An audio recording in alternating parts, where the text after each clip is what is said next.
Greetings, all you Metamaniacs. This is Team Money G here with good old Maurice, and we're going to talk about two brand new tunes that our game is getting very soon.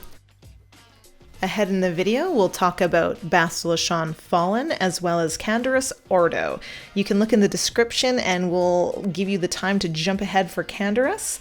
Now we're going to go right into Bastila. First, my goodness, this is beautiful, beautiful artwork we have here. Yeah, her artwork is just absolutely beautiful. Her in-game artwork is a little bit different than this, but I just was blown away by this picture of her.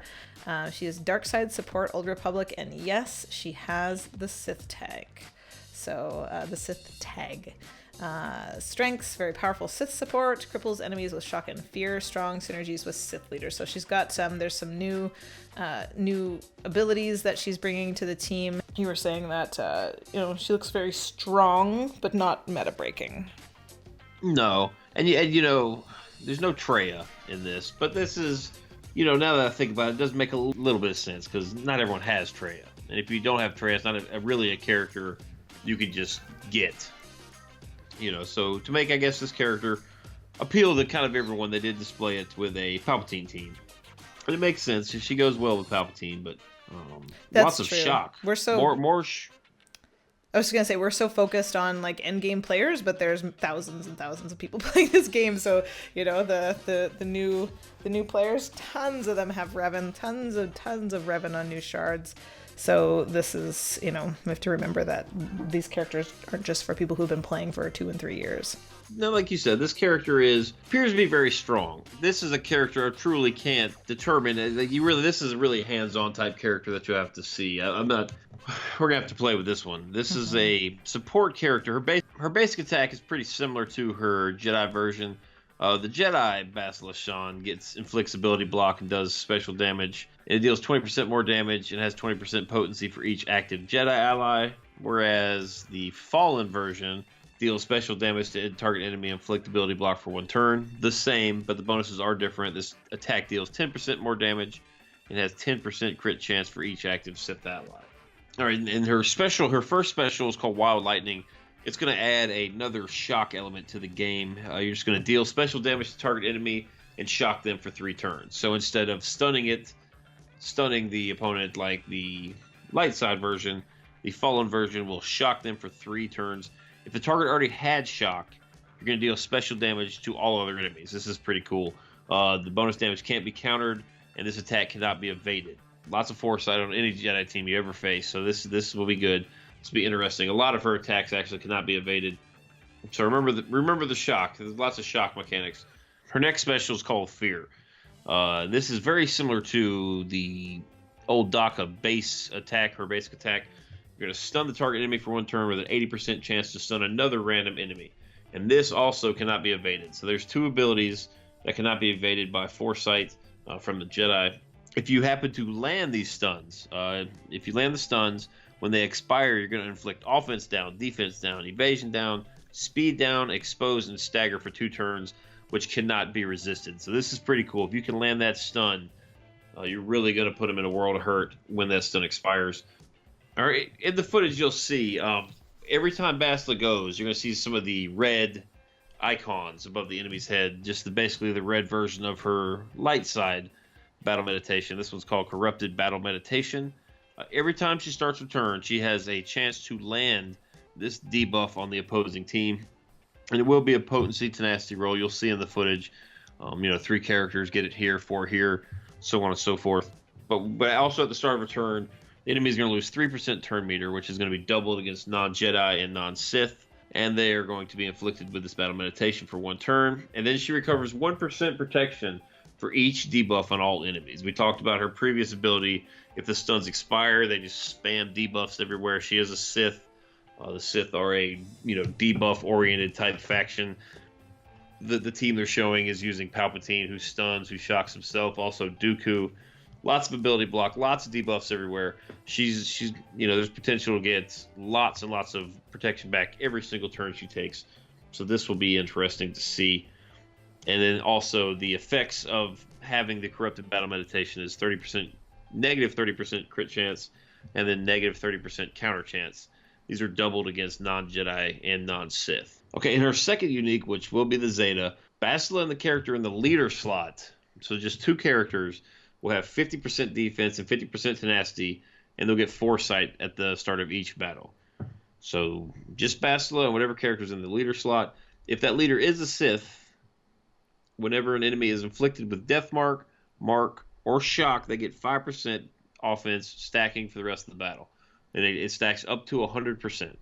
So this is very interesting. Whichever leader you choose and her are going to get a nice defense and tenacity boost, and then they're going to get lots and lots of offense.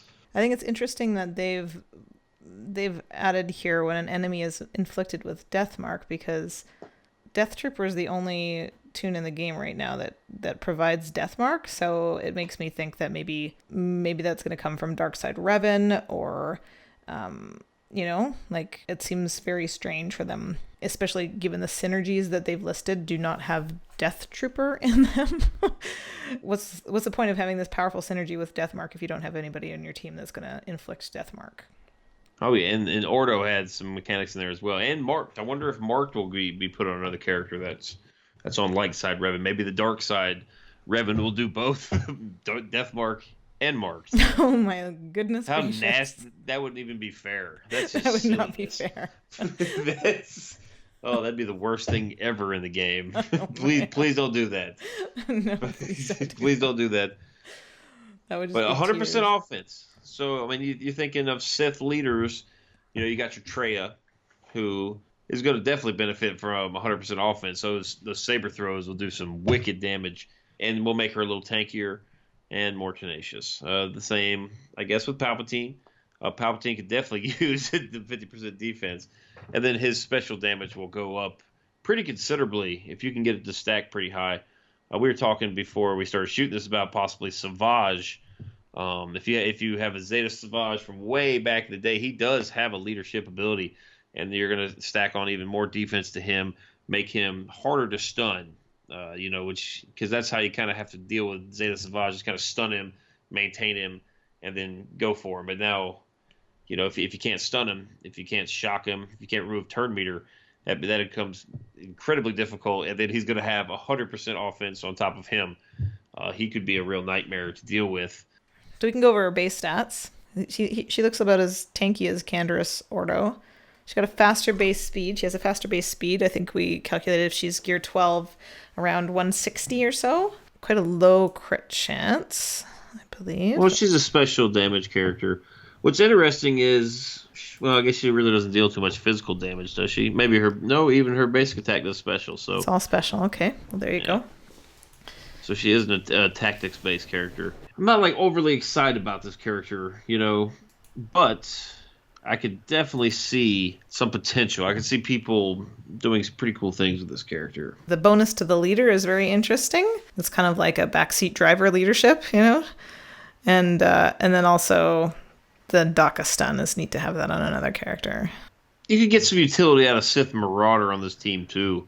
Like if you pair Sith Marauder with Bastila, you can get yourself some depth and make two really, really nice Sith teams. Because, in TW right now, a lot of people are running two Sith teams, but the second Sith team is like a hybrid Sith Empire team, right? So, under that Palpatine lead. So, you can make two solid Sith teams and just kind of start building, two solid Empire teams. So, it'll be a nice depth piece. I'd love to see her as a backseat driver for Traya, though. If she's giving Traya more offense, more defense, might be able to do something about Revan. But we do see her fight Revan under Palpatine, and there's this point here in the match that kind of looks like it's going really well, but then it just goes sideways and she gets her butt kicked.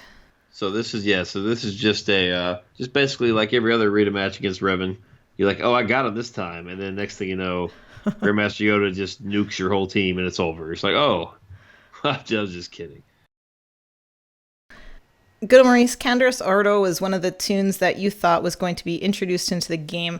Why don't you tell us just a little bit about him in KOTOR, and then we'll start talking about his kit. Well, he's one of your companions from the original game, and in the forum post they did mention new companions as a as the term for these characters. So he is actually a companion from the original game. Very cool character.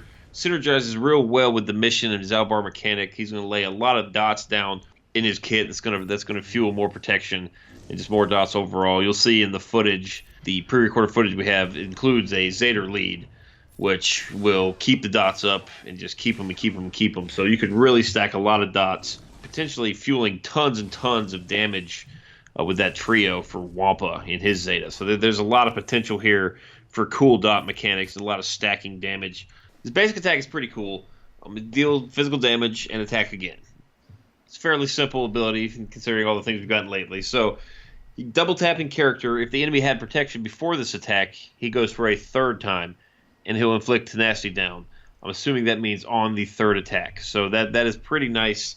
That's really going to help you land more and more dots. There's no dot mechanic on that basic attack, but the dot mechanic will come from his first unique, the Mandalorian Veteran. At the start of the battle, he's going to get 10% health steal and potency for the Old Republic and Scoundrel allies. And then whenever he damages an enemy, he inflicts a damage over time effect for 2 turns. I'd imagine this is going to go through the potency tenacity check. And if he's triple tapping on his basic, if the enemy has protection, I mean that's up to 3 dots he's landing there. So that is pretty cool. And that's just on his basic attack. He's listed as a dark side toon, but he has synergies with light side Republic. He is a Scoundrel Old Republic attacker, and he is indeed a dark side character. So that's going to be very unique. There's certain Scoundrels that apply to light side allies only, so he's not going to get those boosts, but he will get the benefits. Just looks to be any Scoundrel or Old Republic ally. So that probably applies to both light and dark side. Yes. Yeah. All right. Well, second, his first special ability, the Overwhelming Firepower. It's just an AOE attack that's going to deal physical damage, and it will do offense down for 2 turn. This attack ignores defense. That is your pretty standard AOE. Just an AOE damaging move that ignores defense. So that's interesting.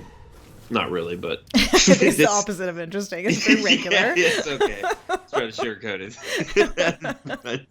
All right, maybe we're missing something there. He does have a second unique. He deals 50% more damage with basically all of his special abilities. Overwhelming Firepower, 50% more damage with his Assault move and his Firepower move to enemies who are taunting, death marked, or marked. When an enemy with a damage over time effect is damaged by an attack, he gets 8% turn meter.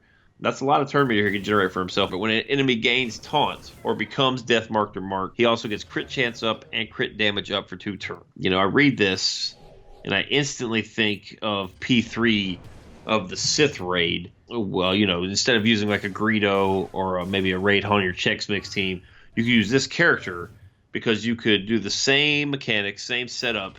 You could death mark Traya, then stand alone with Ordo, and you have a death mark Traya.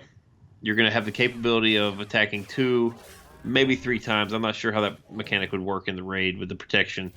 So we'll say even just 2 times. That means you're going to do 2 damages, and you're also going to basically use the death mark damage twice in a row. So that's pretty cool. I mean, he's going to do even more damage, 50% additional damage on top of all of that. So that could lead to some decent scores. This is Gear 12? I believe it's Gear 12, yeah. Just to be clear for everyone listening, is that we have not had a chance to play with this character. We're looking at footage that's been provided to us by CG, as well as the forum posts that everybody has access to today. Yeah, so I mean, he's modded in an average fashion, but does have some decent damage on him. Lots of crit chance. Wow, look at that. That is 40% a ton, crit chance. Well, it's 30%. That would be 30% base crit chance, which is a lot. I mean, he's relatively tanky, It's not, for an attacker, for sure. Yeah. Go back up to he is slow. What was his speed? Did I see 206? With 84 on, so that's... Yeah, but he will provide himself turn meter. To 122 base speed. All right, let's see. Yeah, he gains 8% turn meter whenever an enemy with a damage over time effect is damaged by an attack. So he will. Yeah, you got to think it. You got to think Zaalbar. That's like lots. That's a lot. And Zaalbar's got an AOE, so he's gonna swoop in and give him potentially 40% turn meter. Yeah. If all the enemies are, so he will get some turns. It's not like Zalbar's blazing fast either, though. So you're definitely going to be at disadvantage out of the gate. He's got the speed of a Royal Guard or a Sunfac, just right in that range there. So, like Dengar, for those who are, modding Dengar these days, he is just awful to mod because he is so terribly slow. Well, the good news is you won't need a speed set for Ordo, so that's good. Gotta be, we're gonna have to mod him a different way. Yeah, that's some relief. So this character, I don't know. I can see some potential. Gotta get my hands on the character. I really got to see how much turn meter that really equals. Just I don't know if you might be too slow out of the gate. We'll see. I do like the scoundrels. If you use it with a Kira lead, he will get some benefits there. If we get those TW bonuses back, the ones that are now currently Grievous and Mace, he gets 20% additional crit chance because he is a scoundrel, is a TW bonus. Those are the older bonuses. So there's we'll have to see just basically how much damage he does. How much is he doing in these videos here? Well, it's tough because it's against Scion, and he's got such so I'm seeing 7,000 on a basic against Sass, against Sith Assassin. So that's okay. It's very average, even though his damage was very high. Oh, you gotta think about Ezra. Ezra doesn't do. Maybe he's got a low multiplier or something. That's pretty much Ordo, guys. We're not completely sure. Again, this isn't our footage, so we're not completely sure about this team compilation. But there is a suggested team comp, and we're unsure about this team compilation. Well, I can see the point. Vader will. I mean, I guess depending on who you're facing. If you're facing like Rebels and Jedi, Vader does get a pretty significant speed boost. So perhaps he could actually go first, land some dots, and then, Ordo would kind of get that train going right away. Like anybody that went next would trigger Ordo's turn meter gain and maybe get the team rolling. Kenobi, I'm not sure. Yeah, that's the one I'm not sure about. Like the rest of them make sense. There's all the synergy with the dots, and then there's Kenobi, which is you just need for your Revan or your Bastila team. So I'm not giving up my Kenobi. So I'm not sure about this synergy, to be honest. Get that Gamorrean guard, baby. Yeah, he lays dots down, doesn't he? Yeah, get that Gam guard going. Don't nobody do that. There's a lot of people looking for an excuse to get Gam guard going. Well, Name maybe 3. Not, but maybe I hang out with the wrong people. This is T Money G, and the other voice you heard was Good Ol' Maurice, and we're part of Operation Metaverse. Please tune in next week on Tuesday at 9:30 p.m. Eastern Standard Time, when we'll have more meta-breaking madness for you, we hope. And in the meantime, join us on our Discord server. It is so much fun, and there's so many great people there. You are so welcome and invited.